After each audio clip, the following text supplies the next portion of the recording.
Hi, welcome to Seed Garden Training, where SEED stands for something to eat every day.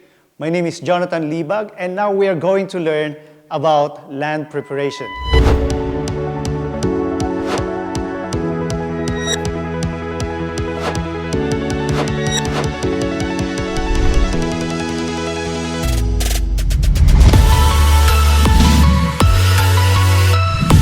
In order to achieve good harvest, we need to have a good and fertile soil. First thing we need to know is what type of soil do we have in our garden. There are three common and basic types of soil: the sandy soil, loamy soil, and the clay soil. While all types of soil are packed with nutrients needed for the plants to grow, not all types of soil are suitable to maximize plant growth. How do we know if our soil is sandy, loamy, or clay soil? I will demonstrate to you one of the methods being used to identify the type of soil. This method for analyzing soil is called hand texturing method. Take a small amount of soil, about a teaspoon will do, in the palm of your hand. Moisten with a little water. Once it's already moist, begin by forming a ball.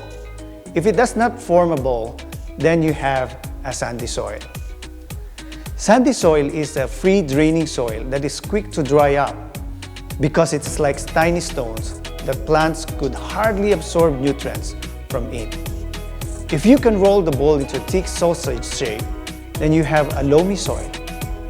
Loamy soil is the ideal type of soil for our garden.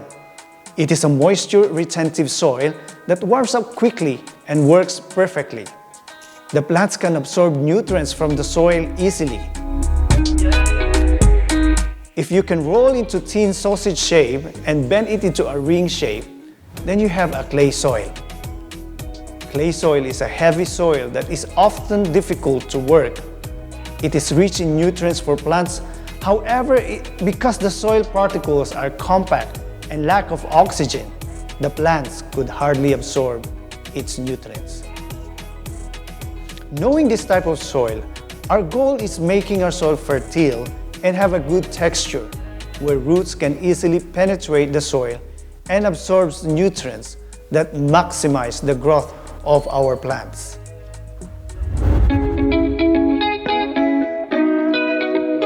Now we're going to demonstrate to you how to prepare a garden bed. First, clear the land by removing weeds, trash, and stones. Once the land was cleared, lay out your garden using a string and stick to identify the position, size, shape, and alignment of the garden bed.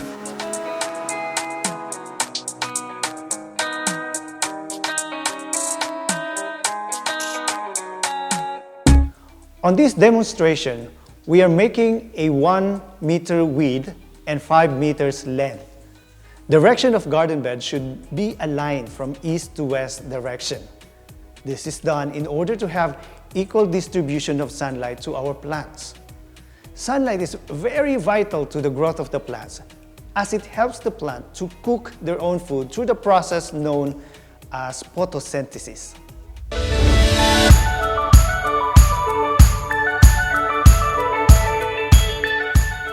We are using the deep digging method. On this method, we are digging the soil gradually from one side to the end of the bed. While digging, we are mixing the soil with rice hull,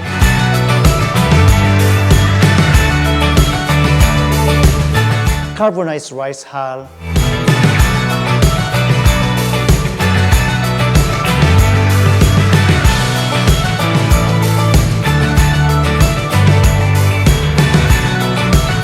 compost or dried animal manure, and chopped fresh leaves.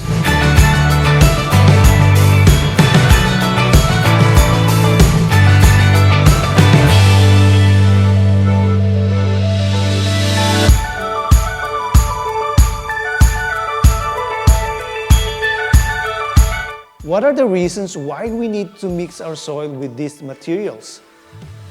Adding rice hull will loosen the soil. It prevents the soil particles from compacting and become hard when it is dry. If the soil is loose, it promotes oxygen that helps to carry nutrients from soil to the plants. Loosened soil also promotes root growth. Thus the plant can grow to its maximum height. Rice hull also helps retain moisture in the soil. Adding carbonized or charcoal rice hull, or we call it CRH, is a good agent to promote beneficial microorganisms in the soil. It helps retain moisture to the soil as well. Adding compost or dried animal manure in the soil will promote plant nutrients available for plants, especially during its growing stage. It also helps retain moisture and increase beneficial microorganisms in the soil. Adding chopped fresh leaves such as neem leaves, wild sunflower leaves, or any leguminous plant leaves are materials for soil sterilization. The fresh leaves will kill and drive out harmful insects that can potentially destroy our plants during their growing stage. This garden bed should have at least 1 foot in height from the ground level. Using a rake, level the garden bed, then water it. In the Bible, in the book of Jeremiah chapter 4 verse 3, it says, "Break up your fallow ground and sow not among the thorns." This shows that our Lord knows how to farm and knows that a good soil will produce a good plant and a good harvest.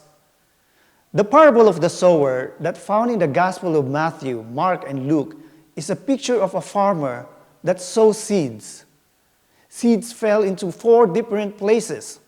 Some seeds fell on the path with no soil, some on the rocky ground with little soil, some on soil which contained thorns, and some on good soil.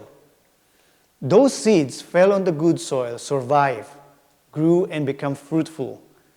This shows that whenever we plant our seeds, it should be on a well-prepared and good soil. The creation story and the body of science agreed the importance of soil in growing plants and how the soil is being destroyed by human interventions. When God created the earth, it was perfect. There is life that sustains itself: light, water, air, and soil. Soil that contains nutrients needed for the plant to grow, and the same nutrients absorbed by those who eat them, like animals and humans, that supports their growth and development. When God created human, the first man, He took a soil and formed it into a human shape. Then He gave the breath of life. It was perfect.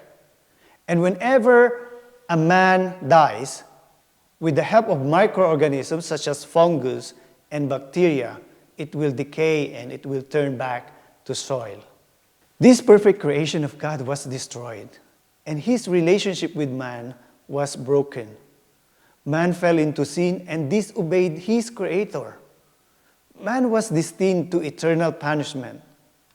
But because of His love to man, He gave His Son Jesus Christ to die on the cross for the sin of man.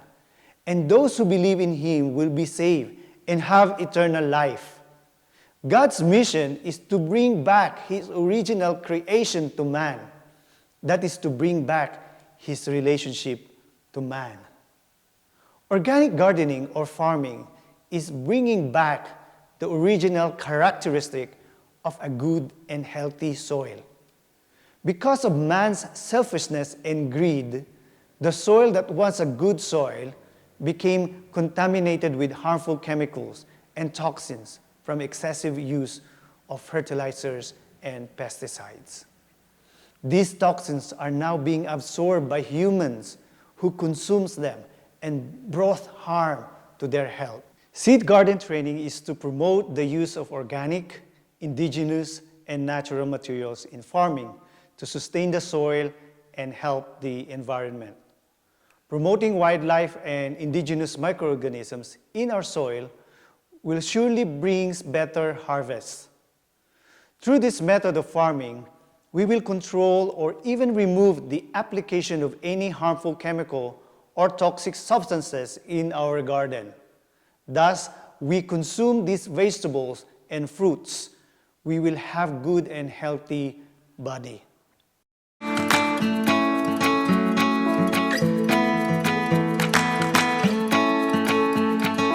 How to make carbonized rice hull, or CRH. I will demonstrate to you the simple way to make carbonized rice hull. Collect a tin can and put holes at all sides.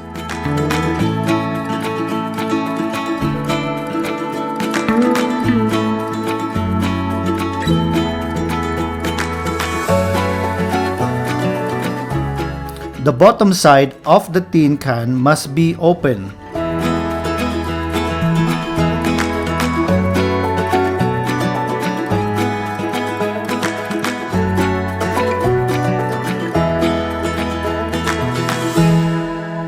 We can use a galvanized flat sheet to create a chimney with at least 6 feet in length.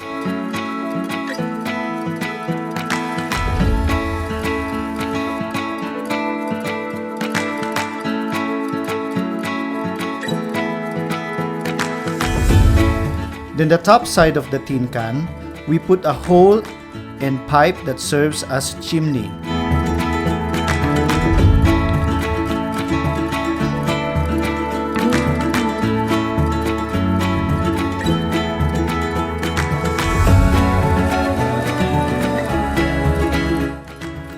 Create a fire using wood and dried leaves.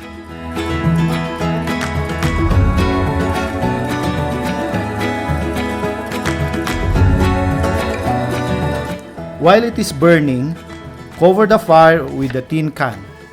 Place rice hull around the tin can.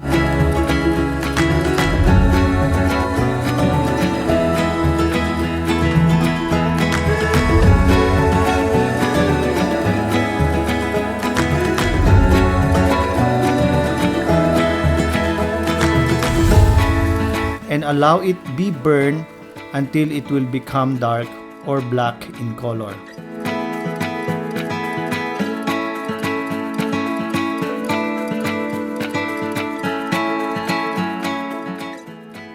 There should be no smoke that comes out from rice hull.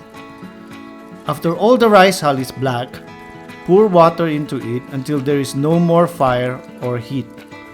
Let carbonized rice hull cool down, then use it in our garden.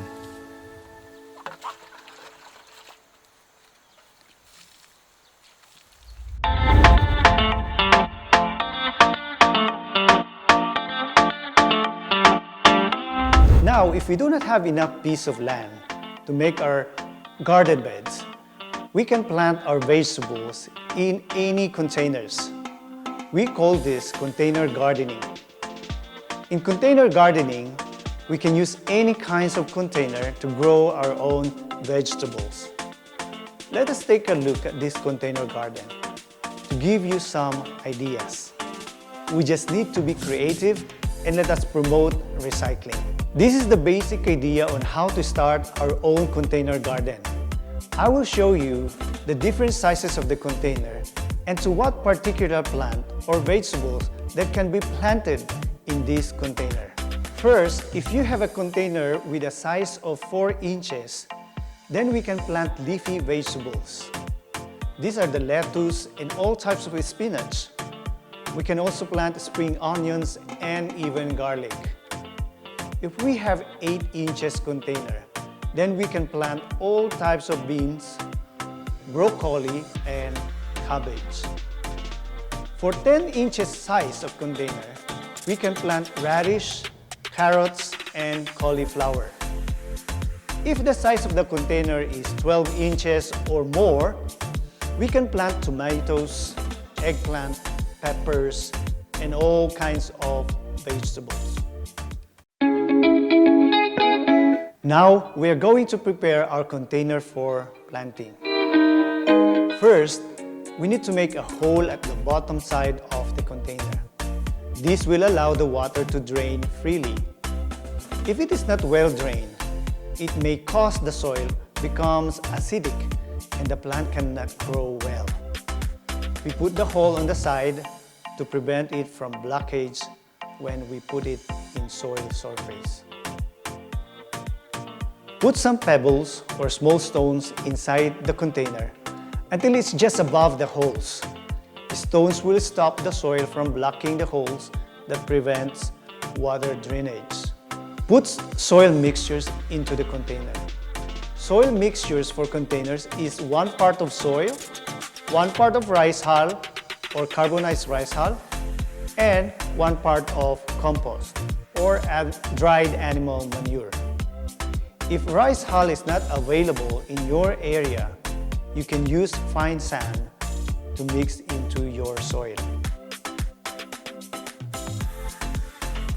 You can sterilize the soil by adding chopped fresh neem leaves, or you can pour boiling water into your soil. This will kill harmful insects and bacteria that are potential of killing our plants during their growing stage. At this point, you can now plant and enjoy your favorite vegetables.